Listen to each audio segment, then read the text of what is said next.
everybody, it's Coffee Morning with Carlos Morale, where I play a game based upon top secret criteria whilst drinking my morning coffee until my cup is dry. Or rather, in this case, soup, for some reason.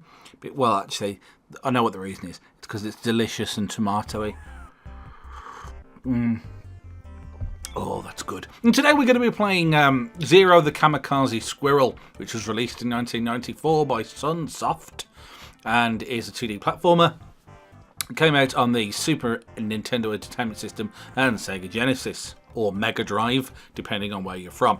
So, retro gaming, eh? It's fun playing old shit. I have a lot of friends who play almost exclusively games from 20 years ago, in the belief that 2D platformers, Megalomania clones and Desert Strike were the pinnacle of the gaming experience. And if that's your bag, then more power to you.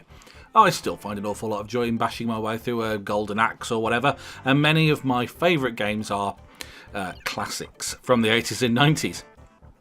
Delving beyond your nostalgic roots and seeking out games from that era that you'd never heard of, much less played, is fraught with danger, however. And you might end up playing some janky old crap, or perhaps worse, something that you can't quite understand due to an old game's reliance on the manual rather than teaching through the game directly.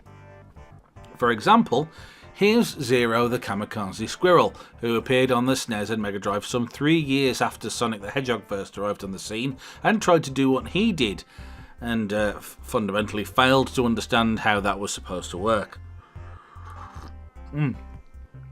Oh god, that's so tomatoey, that's really good. Zero's a speedy little bugger, racing at high speed across an enemy-infested landscape on his way to presumably kill himself in some sort of glorious and highly rewarded in the afterlife suicide mission. I'm not saying he's a terrorist or anything, but labelling yourself as a kamikaze is a little suspicious. In any case, you're part squirrel, part hedgehog ripoff, and part ninja for some reason, as you can chuck throwing stars at your enemies or smash into them with a spinning move reminiscent of everyone's favourite blue tornado of doom. Where Sonic succeeded was in giving players plenty of room to get speed up and feel like they had time to make adjustments when it got to the nitty-gritty of robot destruction. What Zero does instead is the old get up speed and then lol you ran into a spike you couldn't see trick that manages to be completely infuriating and boring at the same time. Additionally, our Sayarid friend also controls like he's been taking too many fucking drugs and basically seems to pull off manoeuvres with frustrating irregularity due to them being mapped to the same button. Can I be certain that my double jump is going to have reliable physics and land me in the place I need to go? Can I buggery? Instead, he seems to pick and choose quite how those jumps will go based on how he's feeling. So presumably he feels like throwing himself to his death quite often, which I guess explains why he's a kamikaze squirrel as opposed to the regular ones that just chill out in trees rubbing their nuts or whatever. Another hugely entertaining, and by entertaining I mean frustrating and bullshit decision, is the choice from the developers to periodically have a machine gun just start blazing away at Zero to smash away some of his health. I mean, why? Did they feel like parts of the level were just so fucking boring that they needed to be enlivened by being chased around the screen by an arbitrary madman with a cannon? I don't get it. Why not just make the level more interesting? Perhaps that was beyond their wit.